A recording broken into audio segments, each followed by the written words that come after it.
Well, we're the Lease Guys. It's Ollie and Andy from Yorkshire Fleet.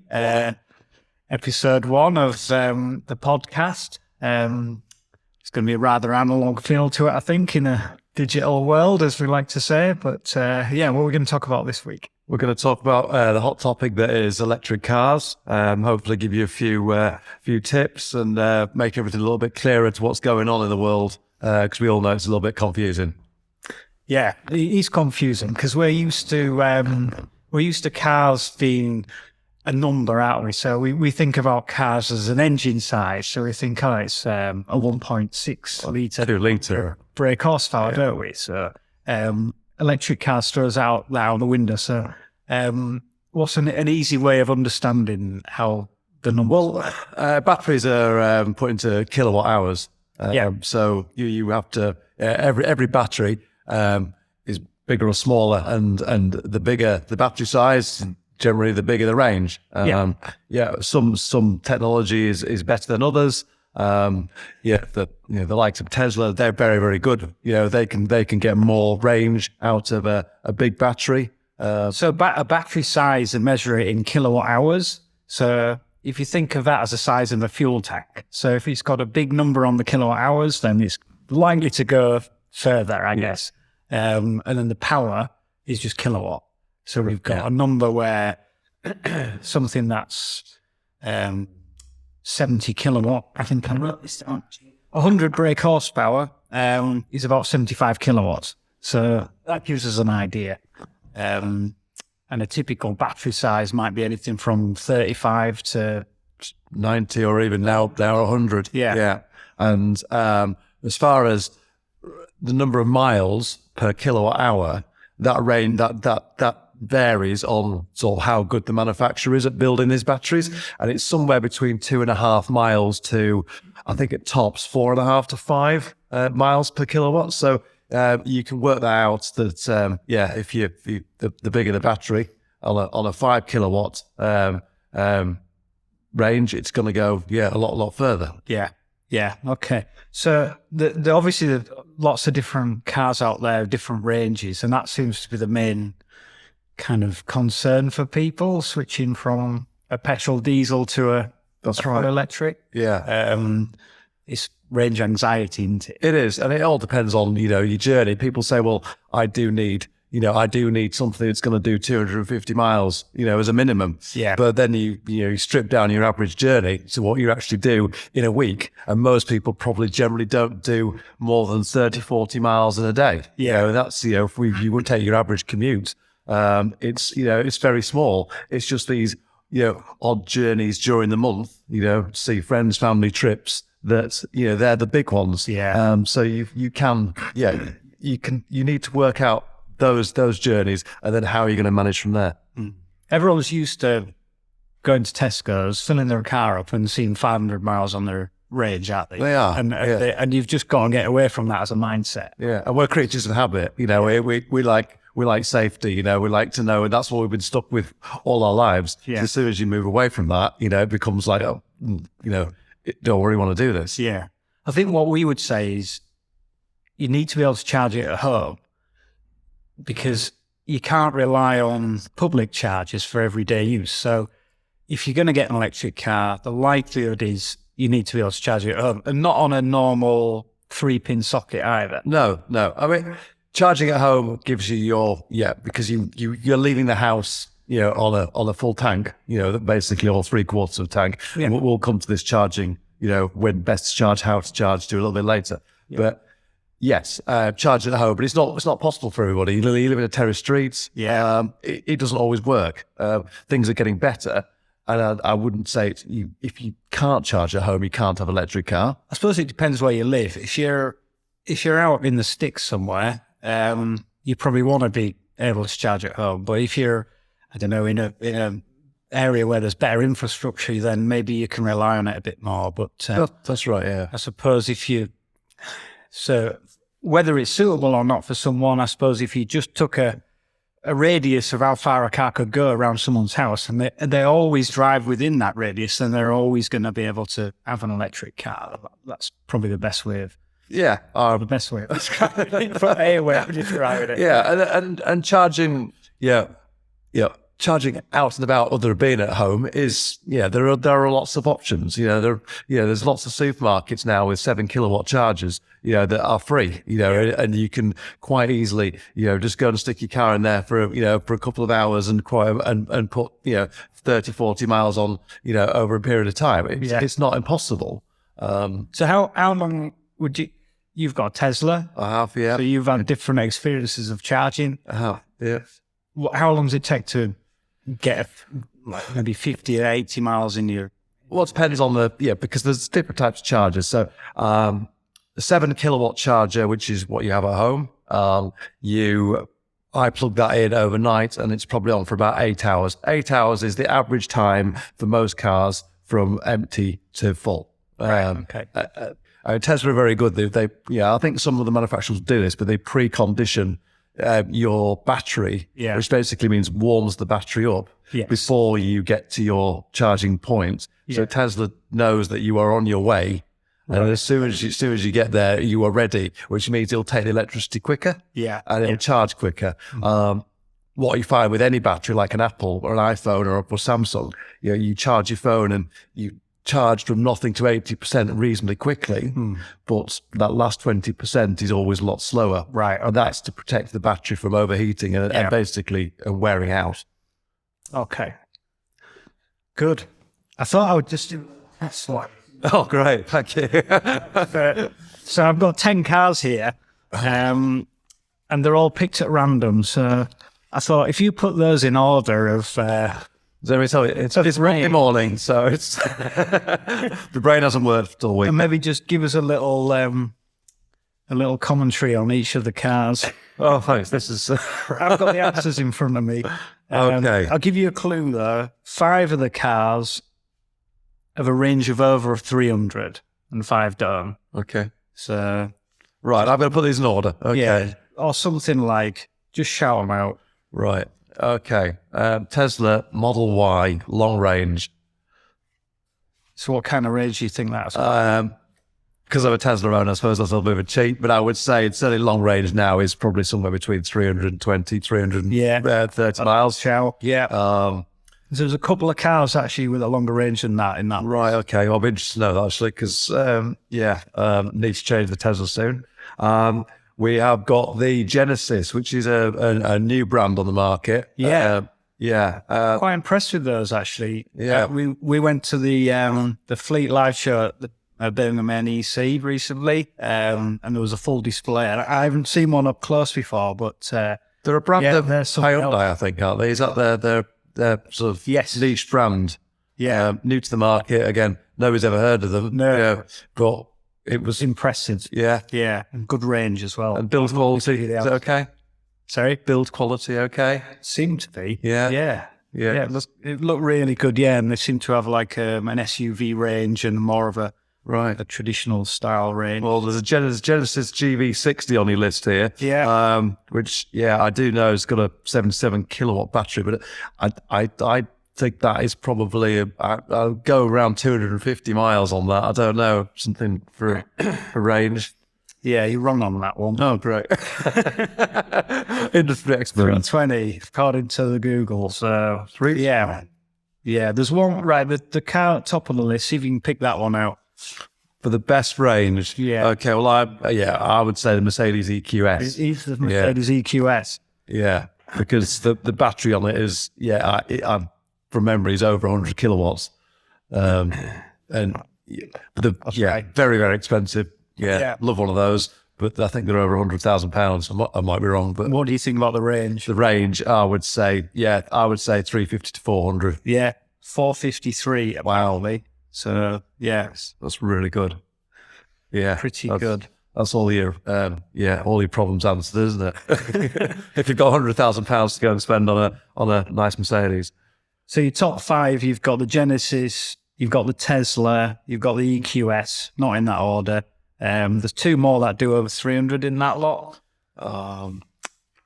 Cooper Born, 77 kilowatt, but that actually is car. Yeah, they're pretty good. I think they're probably sort of the smartest looking small hatch, full electric. They've built the same platform as the ID3, I think, aren't they? Right. Volkswagen ID3, Yes. but they seem to have just made it a little bit more appealing. Yeah. Maybe it's the younger market as well. It's just a little bit more stylish. And they seem to, they're offering a battery better range than I think what the Volkswagen product is. Yeah.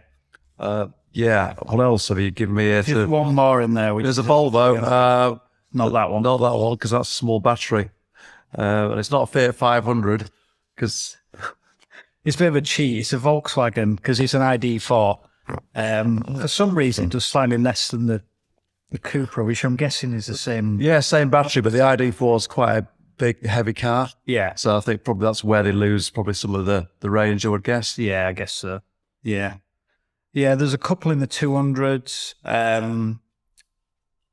Volvo XC40, popular car. Nice looking. Yeah, Quite practical. And then there's the car that we've got at home, Peugeot E208. Yeah, They're over 200. 50 kilowatt battery. Yeah, that's the same one as doing the Vauxhall Corsa and Citroen. Is that battery's very popular now across that range, and it's just 200 miles. Is it just or? Well, that's it's interesting because that's 225 apparently. Well, I can't remember the last time our car showed 200, even if it'd been plugged in for enough time. Don't know if it's the weather or if it's how we drive it, maybe. My Tesla's supposed to do 320. Yeah, I charge it up now, and it says 298, 300 on a full charge. But what do I actually get out of it on even on a warm day? I would probably say it's 250, 260. In all best condition. Yeah, you've got to take them all with a pinch of salt. I think, yes, if you drive somewhere between 50 and 60 miles an hour everywhere, you probably will get sort of better, top end of what the published range is. Yeah. But as soon as you start, going down the motorways, and motorists just kill. Motorways kill at 70 miles an hour and above.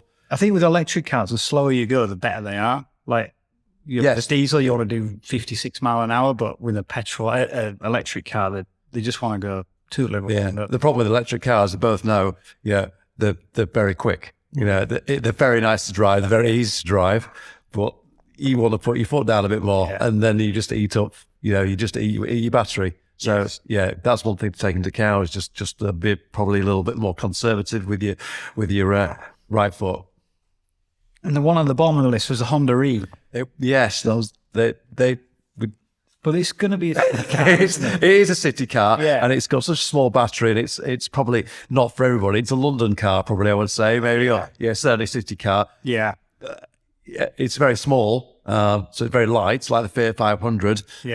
Smart do one as well. That is a very small, I think from memory, it's like 17 kilowatt battery. It's tiny. Yeah. But, I think it's got a range probably less than 100 miles.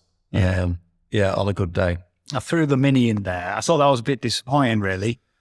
Yeah, well, I've had the Mini. I test drove a Mini. Just they gave us one for a few days, and they've great car, iconic, but they've another city car. Yeah, another city car. Yeah, and a lot of people do like them, but I think they need to do something with the battery, because it's just not 100 miles. It's not enough for. It wasn't built maybe as an electric car, whereas like the Peugeot E208 had electric in mind when they designed it. Cupra, obviously, the Cupra Born. Yeah, pure. They've been made from the ground up. As electric cars. So it may be battling against the fact that it was built as a petrol car. Yeah, I think so. Yeah, they've just made to make something that was a very good selling brand, very iconic, as I said, and they stuck a battery in it and hope for the best, and it ticks lots of boxes for people. But, we've heard people aren't happy with range. And as you say, as soon as you put your foot down and it's minus 4 degrees outside, you're down to 70 miles, and it's not great. So in your experience of having your Tesla, a year ago you did a trip from York down to Cornwall. I did. You made it back. And I made it back as well. So. How did that go? It was good. I was quite nervous, because that's probably one of the longest journeys I've done, in this country, with COVID and everything. So we decided that that holiday was going to be a UK holiday. Yeah. And we wanted to go somewhere we'd never been, and Cornwall was the place. And then so I booked the holiday, then thought about the journey afterwards, and in the end it was fine. Yeah. About hiring a petrol. Just for well, I thought about flying and then hiring a car. But yeah, I did actually think about borrowing a car, mate. That was just crazy. I thought somebody who drives an electric car and does this for a living needs to do. I need the confidence. Yeah. I need to be able to tell people and also reassure myself that these things, this is the future. Yeah. And do you know what? It worked fine.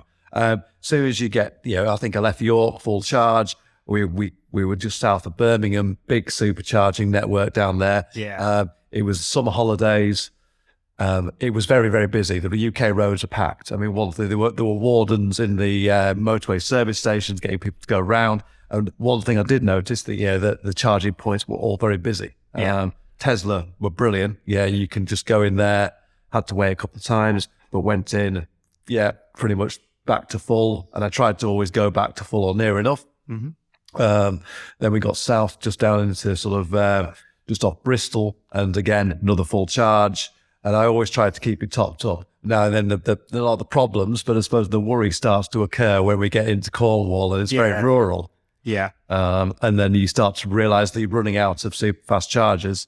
I think when we pulled into Newquay, I thought, right, okay, I'm going to go and charge up. Pulled into the one car park that I knew was a safe bet. One of the charging points was out of order. Yeah. The other one available was a slow charge. It was fine. I plugged it in, left it for a few hours, came back, and it was topped up again. And then there were some of the nice surprises. We went off down to Eden Project and found a little car park, not there, but in a little fishing village, and they just fitted some 3 charging units, and plugged in there, left it for 4 or 5 hours, and again I was back to full capacity. Yeah. And again, same coming back. We did the reverse. We charged up at the same point. We knew, and apart from one little worry, where am I going to charge? It was fine. Yeah. We do have a few customers down in Cornwall who gave us a heads up on those charges. We did. Yeah, it was very good. It did make a difference, but. Yeah, range anxiety is something that I have experienced. It's not a nice thing, but it's just, I think you just have to have a different mindset. I think if you're going, like we took a trip to Wales last year, Suffolk, we went to the west coast of Scotland this year, and I wouldn't have done those journeys in an electric car. I think once you get beyond that spine of infrastructure, you're lucky to find a fuel station, let alone a charging point. If you're obviously wherever you went, the west coast of Scotland, and you're going, quite far north. I mean, Scotland they are quite good. They are doing quite a lot of things electric charging. There's a lot of free electric charging in Scotland. We see people. I mean, you've got no chance to see it. Yeah. So, exactly. Yeah. And you're lucky you have the, electric, a diesel car as a second car. Yes. But if that had been your only car, do you think you'd have probably, you wouldn't have gone? Wouldn't have gone. We'd have played it safe and gone somewhere a lot more sort of mainstream, I guess. Right. But, I think that for me, it's still nice to have that mix. So you've got a long range family car, which is a petrol or a diesel, and then you've got the luxury of a small electric where it'll do everything within 80 miles, I suppose. Yeah. But if you're a family and that's you have a decision to make whether you go petrol or electric, then it's probably quite a tough decision for some people, because especially if they like a UK holiday, they like to go off to, far out places, up to Scotland, then maybe at the moment it's not right for them. But if you can have one as a company car, electric car as a company car, and then your second car is a petrol electric, petrol or diesel, you've probably got best of both worlds, haven't you? Yeah. Well, I think we've exhausted that one. Why haven't we gone down the hydrogen route as a technology? Hydrogen, I'll be honest, I don't know enough about it to be an expert on it, or not even an expert. It's very expensive. The technology is there, but it's just, I believe it is so expensive to make hydrogen a commercial, it's very viable to basically get it into petrol station or hydrogen stations and also the technology, what it costs to convert the hydrogen into power to turn the wheels. Okay. Yeah. But it's something a lot of people still say will core. It feels a bit, we've said it before, VHS Betamax, doesn't it? And we've gone down this VHS route, but the Betamax might have been the better option. But I think now the electric thing has moved so far on, and the hydrogen has kept. It hasn't even moved. It might have done slowly, but the uptake on electric cars now is just so big. Yeah. But it's the only option people have. They haven't got a Betamax option, have they? No. Because even though the infrastructure would be there with all the fuel it would. It feels a bit like Elon's put his money into that, and we've all followed suit, and everyone's had to. Everyone that route. Yeah, and everybody's chasing the Tesla model, which is driving one. I have to say, I think they have set the benchmark for electric cars and range. They're outstanding. Whether they've set the benchmark for quality, I don't think so. I think they've got a lot to catch up with that. But as far as number of cars selling, I think Tesla look model. at the cost of a battery, and you have to build it at a budget, don't you? And I mean, what is the cost of a Tesla battery? Probably somewhere between £8,000 and £15,000, and maybe more. Yeah, I mean, it's a massive amount of the cost of the vehicle. Yeah. So there has to be, you want a lot left to make. There's not when you're selling a car at a Model 3 at £50,000. Yeah.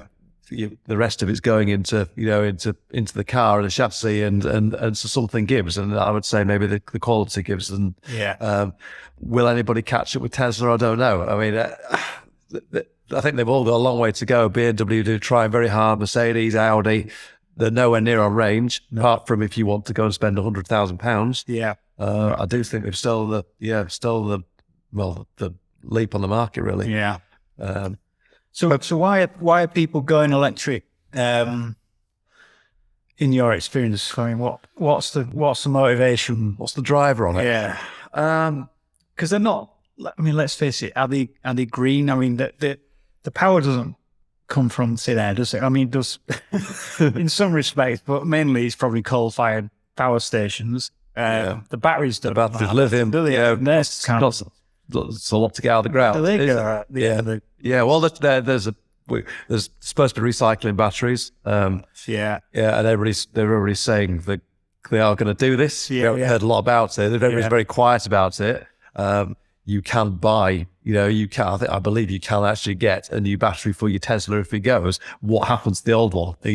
I really don't know what they do with it. They say they can recycle it, and I'm sure they can. So if we park the green side of it just for the time being, what other motivation? What's the motivation at the moment? I mean, it has to be, the government have been incentivizing, everybody to have an electric car through whatever it be, grants for charging. That were originally up to sort of 3 years ago, the government had grants on, the car. I mean, when I got my Tesla, I was thinking it was £5,000 grant, and then that dropped to 3.5, and then I think it dropped to 1.5. Then now it's gone. And the government is slowly, ticking the boxes to what they want to achieve, getting the number of cars on the road. But the big incentive for a lot of people to have an electric car is company car drivers. Company car tax. Company car tax, benefit in kind. 2% at the moment, as opposed to 37. Which, if you drive a petrol, diesel, Passat, you literally into probably £200-300 a month as a 20% taxpayer. If you're driving an electric car, you're paying £25 a month. So it's crazy. So the government are incentivizing you to have an electric car through your business. Or as a company car driver, and let the company pay for it and not pay a lot of tax. The employee or the director of the company, if they can have an electric car, isn't a win-win situation. It's almost like an instant pay rise because they've suddenly gone from driving their Ford Mondeo and paying £200 a month to paying, so say, £30 a month, and it's great. It's just whether the company want to buy an electric car. Let's say we've got someone who likes the idea of saving tax, but likes going on holiday to the west coast of Scotland. What's the best of both worlds? Well, as I say, we probably have to rule out the electric. So you probably, well, if you want to keep your CO2 down, because that's what it's all based on, it's CO2 emissions. Yeah. And as we know, an electric car is zero. So it's where you go from 0 to 130 grams. So there has to be a middle point, and that middle point probably is a FEV, which is a petrol, hybrid electric vehicle. Plug-in hybrid. Plug-in electric. Or the FEV again. Plug-in. We'll have to call that. Yeah. Okay. So it's a plug-in hybrid electric vehicle, right? PHEV. That's it. Yes. Well done. Yeah. Hence, yes. So I think a lot of these the start from sort of, I think, best of them are 19 grams. I think now up to sort of 35. 19 grams. 19. Right. Yeah. Some of the new Range Rover Sports very low. Yeah. Mercedes. And that's another thing as well. The sort of the plug-in traditionally was just petrol. Yeah. And now they are, the Mercedes, I think, are the only diesel manufacturer to have a plug-in diesel. So these people are plugging this FEV in. How far are they getting on electric before the petrol or diesel kicks in? I mean, the electric range for a petrol on most of these is probably somewhere between 25 and 35 miles. So, but it's enough for most people's daily commute.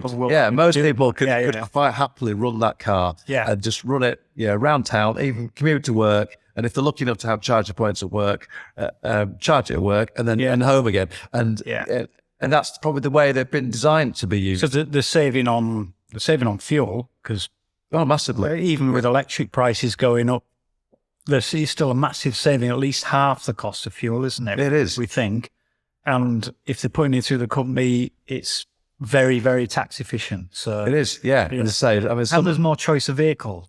There's a lot more choice. Yeah. I mean, they say that, Volkswagen have been very good at this. They were one of the first. They have a 1.4 plug-in petrol, and that goes right across the range from all their Seats to their Audis, all the Volkswagens in a range of cars. So if you can go from a small hatch Golf to a Tiguan, to an Audi, Q5. So there is a lot of choice. And again, the government are quite happy for to keep they're keeping the CO2 emissions low, so they're keeping the company car tax low. Whether it'll last and how long it'll last for, I don't know. There will be a point where the government have to start taxing people more for this product. So just by taking a plug-in hybrid vehicle through the company, you don't have to plug it in to save the tax, do you? They don't know if you plugged it in or not. No, they don't. No, you can run it on. You can run it on purely on electric. And I think we heard a fact that the number of leased cars that go back to was it British Car Auctions, I think, at the end, and these were BMW 330e petrol electrics. And I think it's something like 60 or 65% of these still had the charging cables in the original bag, sealed and never used in the boot. And people were still, we're just running these purely for the tax. Which, not the idea. Not the idea at all. Right. No, it's not saving the planet. It's not saving your fuel. It's not saving your company money on electricity. But it's some people's mileages won't. If you set up in the morning and you have you're a rep on the road, or you've got a 200-mile daily commute. Yes, you could have plugged it in and have 33 miles or 3 miles, but 30 electric miles. But some people don't. Or they live on a terrace street. They can't do it. But the car will work exactly the same, whether it's got charging or not. Performance-wise and obviously tax-wise, it will. You would choose a plug-in hybrid vehicle either to save tax, save a bit of fuel. And they're quick up. They're very quick because you've got electric motor with a petrol or a diesel engine, so you get great performance. I mean, it's some of the smaller hatchbacks, the Golf GTI performance and some more. They're quite exciting cars to drive. It's just and it's a great compromise for those people who don't want to just drop into electric. So, where are we on electric vans these days? Where are we? So they're getting there. I mean, the one thing that's been sort of, has been criticised is the range has not been. I imagine if you put a van in a wind tunnel, it's not going to perform particularly well. They're not very aerodynamic. Anything going from no, they carry loads, and the big, the bigger the load, the less range the battery's going to, is going to give you. Yeah, it's something that you would think with all that space that the manufacturer will come up with a van that could do 200, 250 miles, no problem at all. Yeah, and they are getting there. Ford have got an e-Transit, which is something that's probably one of the better ones. Mercedes, they do a Sprinter again, but the range on that is quite poor. But if you smaller vans, Billingos, Berlingo, Partners, Peugeot Experts, they've got the same 50 kilowatt battery that you've got in your Peugeot. Yeah. So they are a really good option. Yeah. Again, but smaller vans, they're lighter, they have less carrying capacity. Yeah. More aerodynamic. Yeah. But if for vans, if you're in London or you're in any congestion zone, now in the UK where you have to pay, or it's a green what's the levy? What's the word? What you're getting at is right. I think the vehicles that we've supplied so far, electric vans, have predominantly been in London to avoid the congestion charge, which is what is it, £15 a day or something like yes, that? You don't have to go in many times, do you? In a diesel van. And I think electric. the plug-in hybrid vehicles used to dodge that. Now the cars. No, it's zero emissions only, and that's it. And that's your only escape route. Yeah. So if you're in and out of London on a daily basis in the congestion zone, and you can run an electric van, then you will start to save money. Yes, you have to pay more because the technology of a van is higher. Yeah. But over time, you will. Yes, well, you'll notice the difference. Yeah. And I think what London do will end up being what Birmingham do, what Manchester do, what Leeds do. Everybody's going to end up following suit. So it's not just affecting. No, there's no escape from it, is there, really? That's the thing. So it's like London was the thing that the test centre, and the zone has grown bigger and bigger. Where you can go now or where you can't go. Well, that's the ULEV, isn't it? So that's expanded from kind of central London all the way out to the sort of north and south circular, hasn't it? So the ULEV affects older vehicles that aren't like Euro 6 compliant. Congestion zone is still that small area of London that they don't want people basically going through. Yeah, and then Birmingham followed, I think, as the next one. Yeah. As we say, Manchester, I think, then Leeds. And as you say, it will be, lots of others will eventually, there will be places like York, will suddenly want to just go completely green, and you will not be allowed in the city centre unless you have a zero emission, car or a van. Yeah. Which will make it very difficult for some people. Well, force them down a road, they have to go up because you can't service buildings, you can't do deliveries, it's impossible, isn't it? Yeah, no, that's it. Mentioned service. So how does servicing work on an electric vehicle? Again, from experience. So, 2.5 years into my Tesla, and it hasn't had any servicing. It's had tyres. And that's been it. It's been in to do, but there is nothing there. They have a motor, a battery. They generally don't break. They say don't break. They can break, but they don't need any maintenance. There's no oil. There's no real moving parts in there that need that need to be serviced. There's brakes. There's probably air conditioning. Brake pads, tyres, but there's very little. So from Tesla's perspective, they recommend you reverse your tyres. I think it's every 12 or 13,000 miles because though you get more wear on your rear tyres than you do your front. What, so you just whip it down to... Well, you take it down to take it to Tesla. You can take it to any any tyre depot and say, can you just switch my tyres around? They'll charge you a small fee for the time. Just so you keep your tread nice and even. But your Peugeot, I think Peugeot are a little bit different, aren't they? Well, I think imagine Tesla don't have the infrastructure of garages to keep happy, do they? And I wonder whether the manufacturers with a large dealer network are going to have to come up with a way of getting customers to get back into garages for some reason or other. So I was quite surprised that we had to take our car in after 6,000 miles for a service. To do what?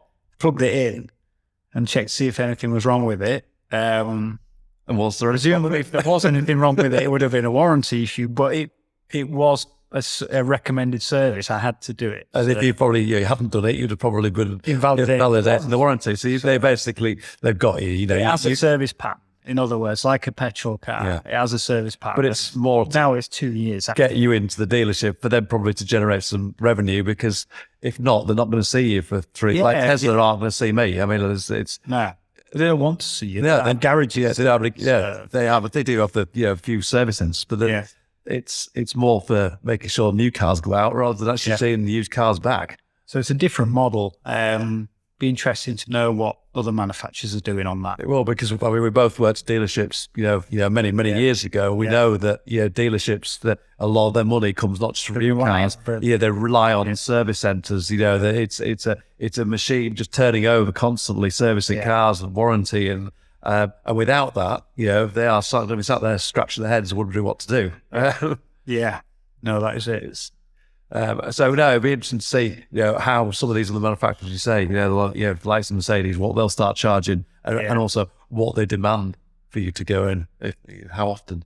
And of course, when you take a lease contract, you have a decision to make whether you take a maintenance contract, and part of you might think, well, I'm being shortchanged by having a maintenance contract on a full electric car. But I don't think you are, because when I chose on this occasion, so when I took my Tesla out, I looked at the costs and I decided not to have a maintenance contract. And I really wish I had. Right. I do, because it's because of the power going through the car. The tires on the roads, I travel on B roads, as you know, more than A roads.